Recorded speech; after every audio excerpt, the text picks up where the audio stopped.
facilitateur d'État Caroline Faye de Mbour, honorables invités, chers journalistes de Mbour et du Sénégal, c'est un moment honneur pour la ville de Mbour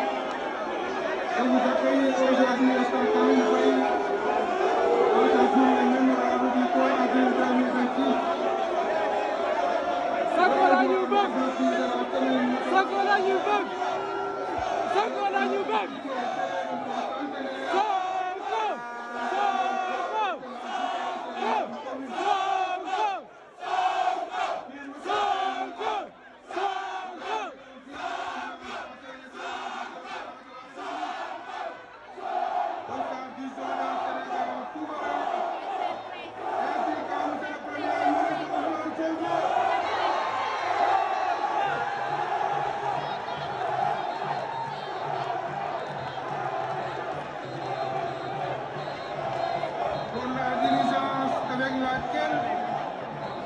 le gouvernement impulse le nouveau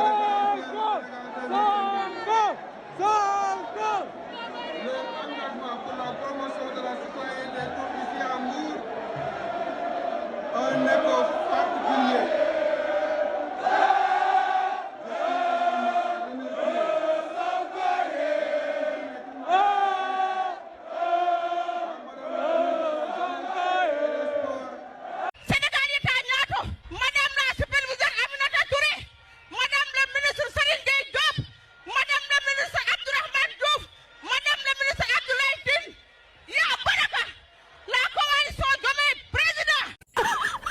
Bassirou Diomaye Diakhar Faye. On reprend. Bassirou Diomaye Diakhar Faye. Caaxaan su ñu demee maintenant ba 2029 président dafa war a laaj un nouveau mandat de 5 ans loolu war a def ndax Sénégal kenn moomu ko amul benn président bi fu mas def 5 ans kon Bassirou Diomaye Diakhar Faye liñ koy laaj ñun waa Mbour ñun waa Sénégal mooy 2029 mu présente waat gagné waat defaat 5 ans pour développer le Sénégal loolu la ñu nar a def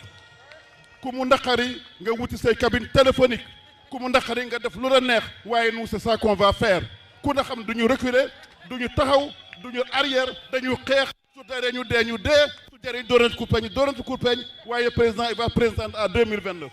kenn moo ñu moom kenn moomul Sénégal ñun Sénégal ñun ñëpp ñoo ko bokk kenn du ko jël en otage loolu moo tax ma bëgg vous les jeunes le combat de Mbour l'appel de Mbour va commencer ici président de la République Bassirou Diomaye Faye dañ ko war a jàppale il n'a que 45 ans war na dem ba 56 ans nekk président de la République du Sénégal. mais sama mbokku étudiants yi fu ñu ne les étudiants de la coalition Diomaye président les étudiants de la coalition Diomaye président les étudiants de la coalition Diomaye président étudiants yi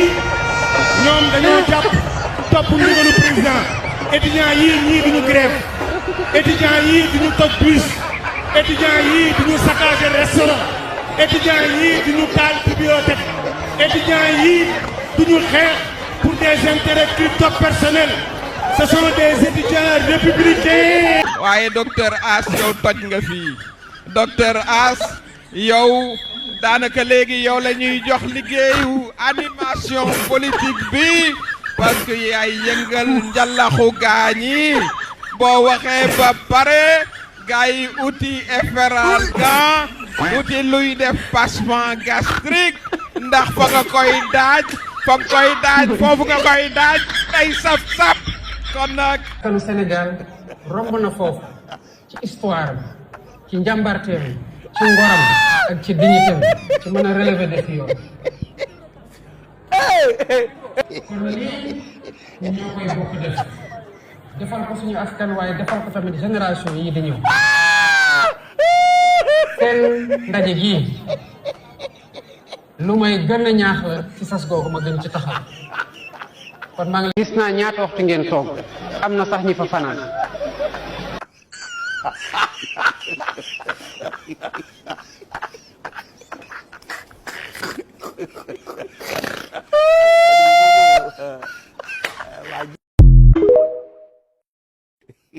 monsieur ji ñaata leen jox